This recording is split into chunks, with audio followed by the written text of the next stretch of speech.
Hey everyone, so if you're here with us today, there's a good chance you're going through a breakup. Mm, And let's face it, breakups are rough. yeah, definitely. It's like, ugh, why do they have to hurt so much? Right.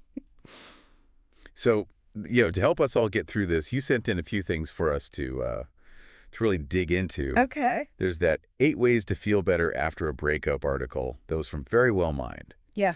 Then we've got some advice from Headspace, which I gotta say seems like it's aimed at, like, a younger crowd maybe. Hmm. And then this really interesting piece from the Every Girl. That one's all about the psychology of moving on. Oh, I like that angle. Yeah, so we're not just going to, like, skim the surface here. Yeah, no. We're going deep, deep dive into what's actually going on in your head and heart when you're dealing with a breakup. Love it. And, as I was reading through these, something struck me. Okay.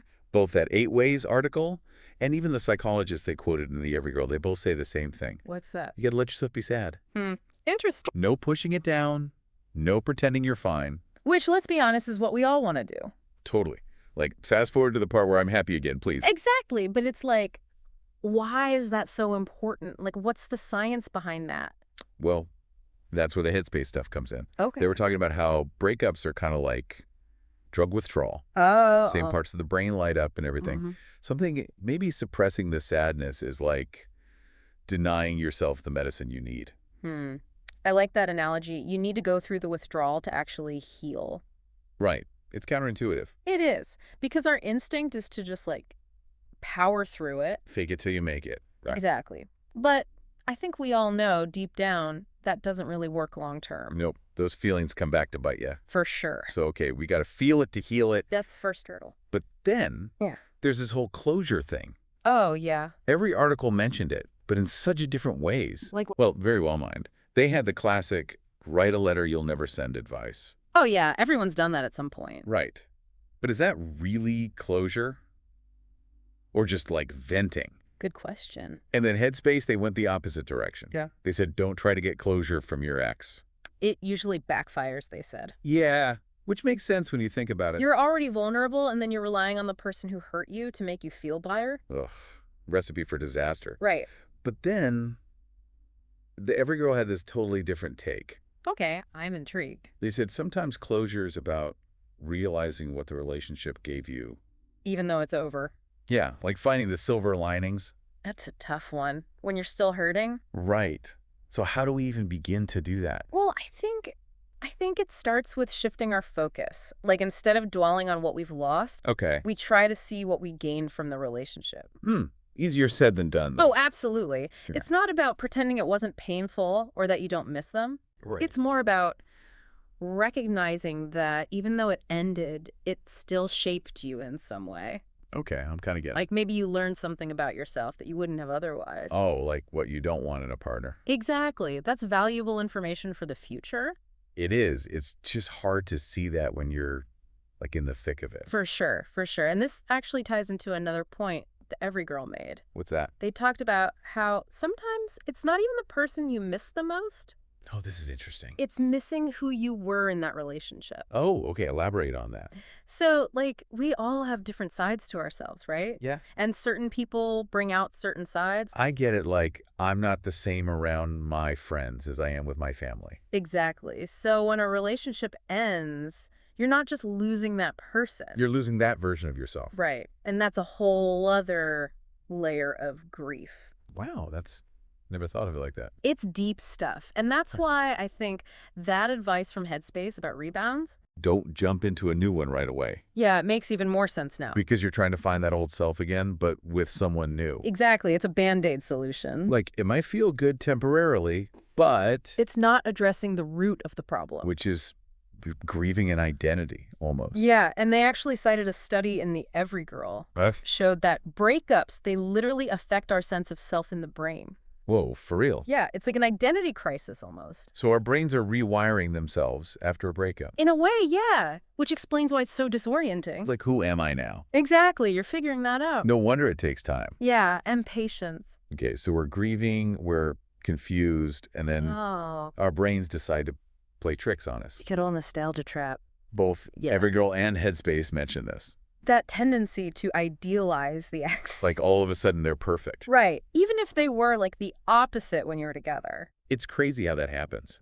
It's like our brain is trying to protect us from the pain or something. I think it is, yeah. It focuses on the good to lessen the blow of the bad. But then you get stuck in this loop of, oh, I miss them so much, when really, You might just be missing a fantasy. oof, it's so frustrating. But the Every Girl, they had a suggestion for this. Let me guess. The faults list. Yeah, write down all the things that annoyed you about your ex. Sounds harsh, but it's actually pretty brilliant. I thought it was mean at first, I'll admit. I get it. But remember what we were saying about the brain being addicted to the past? Okay, yeah. Those happy memories, they're like dopamine hits. Like a drug. Exactly. So this list, it's like a dose of reality. To break the addiction. Right. It reminds you that they weren't perfect, that there were downsides. So it's not about being mean, it's about retraining your brain. Exactly. Breaking those unhealthy thought patterns. It's kind of like accepting the bad alongside the good. Like, is that true closure? You know, I think that's a really insightful way to look at it.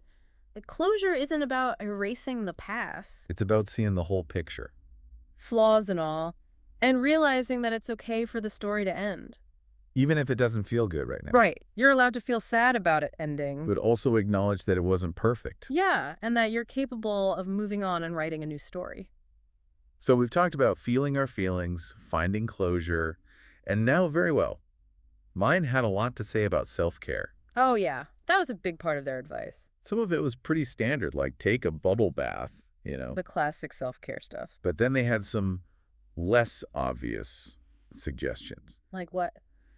Practicing gratitude. Interesting. Yeah, which seems weird, right? When you're heartbroken? But it makes sense when you think about it. How so? Well, it's like when you're focused on everything you've lost, Mm-hmm. gratitude forces you to look for the good that's still there. It's like a mindset shift. Exactly. It doesn't erase the pain, but it helps you find those glimmers of hope. Okay, I can see that, And they also talked about going on solo adventures. like, by yourself. Yeah.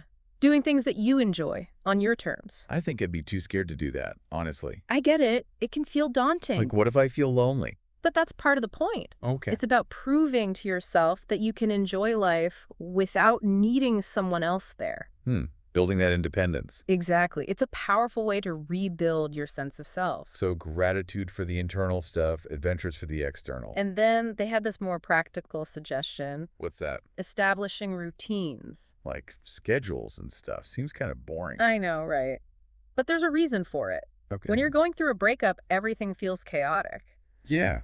Routines, they bring back a sense of order and control. And they prevent you from just, like, wallowing all day. Yeah, because you have things you have to do. Keeps you busy. And it stops that constant replaying of the past in your head. Femininating? Yeah. It's like, nope, gotta get to yoga class, or time to make dinner. So it's not just about being productive. It's about protecting your mental health. Exactly. It's self-care on a practical level. Okay, this is all good stuff. But I think it's important to acknowledge something. What's that? Self-care can be dangerous too. How so? Well, it's great to do all these things, the baths, the adventures, the routines. Right. But if you're only doing them to avoid dealing with the pain, then it's not actually helping you heal. So it's about finding that balance. Yeah, feeling the feelings and taking care of yourself. Not using self-care as a way to escape. Exactly. It's a tool, not a crutch. Okay, that makes sense.